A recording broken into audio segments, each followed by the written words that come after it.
காலையில் விக்ரமும் அரோராவும் பேசிகிட்டு இருக்காங்க. அப்போ விக்ரம் வந்து அரோரா கிட்டே சொல்கிறாரு, இந்த மாதிரி ஒருவேளை நான் இன்றைக்கி எவிக்ட் ஆகி போனாலும் 91 டேஸ் ஆகிடுச்சு, 91 டேஸுங்கிறது ஒரு நல்ல சேலரி அப்படின்னு சொல்கிறாரு. உடனே அரோராவும் ஆமாம் அது பெரிய சேலரி தான் அப்படின்னு சொல்லிட்டு அரோரா சொல்கிறாங்க.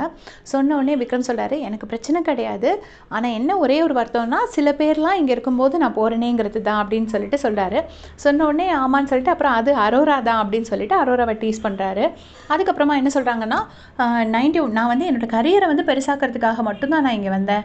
பட் கானா வினோத், சுபிக்ஷா, சாண்ட்ரா 3 பேருமே அவங்களோட ஃபினான்ஷியல் ஸ்ட்ரகிளை இங்கே சொல்லிகிட்டே இருக்கிறாங்க.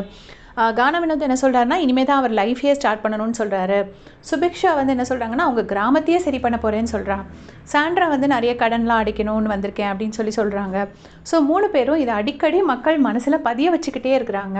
இவங்க இப்படி பதிய வச்சுக்கிட்டே இருக்கும்போது கண்டிப்பாக அது ஒரு பெரிய தாக்கத்தை மக்கள் மனசில் ஏற்படுத்தும். ஸோ டாப் 9ல் வர்றது வரைக்கும் கொஞ்சம் நம்ம கையில் இருக்குது.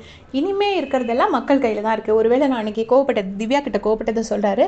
கோவப்பட்டது ஒருவேளை தப்பாக போயிருந்தால் நான் இந்த வாரமே எவிக்ட் ஆகலாம் அப்படின்னு சொல்கிறாரு.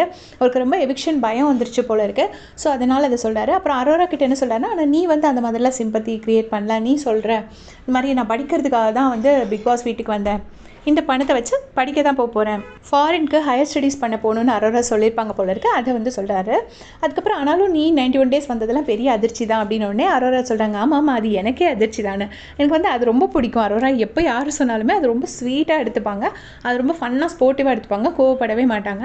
இந்த பக்கம் பார்த்திங்கன்னா அரோராவும் இவங்களும் பேசிகிட்டு இருக்காங்க, திவ்யாவும் பேசிகிட்டு இருக்காங்க. அப்போ அரோரா என்ன விஷயம் சொல்கிறாங்கன்னா, என்னை வந்து நான் ஃபிசிக்கல் டாஸ்க்குக்கு சரிப்பட்டு வர மாட்டேன்னு என்னை அமித் சொன்னார். சொல்லும்போது எனக்கு அப்படி தோணலையே, ஃபிசிக்கலி வீக் மாதிரி எனக்கு தோணலையேன்னு விஜய் சார் என்னை சொல்லியிருப்பார். அவர்கிட்ட நான் என்னை ப்ரூவ் பண்ணுறதுக்காக தான் நான் அந்த 6 ஹவர்ஸ் நின்னேன் அப்படிங்கிறத சொல்கிறாரு.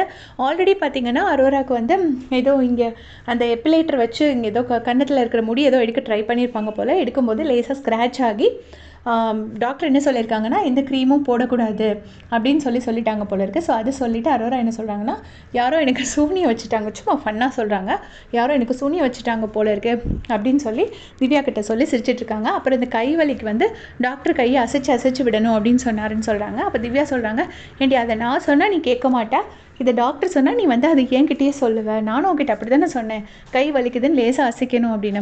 அப்போ வந்து டாக்டர் சொன்னாரா, மைண்டுக்கு இன்னும் கொஞ்சம் ஒர்க்கு கொடுங்க அப்படின்னு சொன்னாருன்னு சொல்கிறாங்க.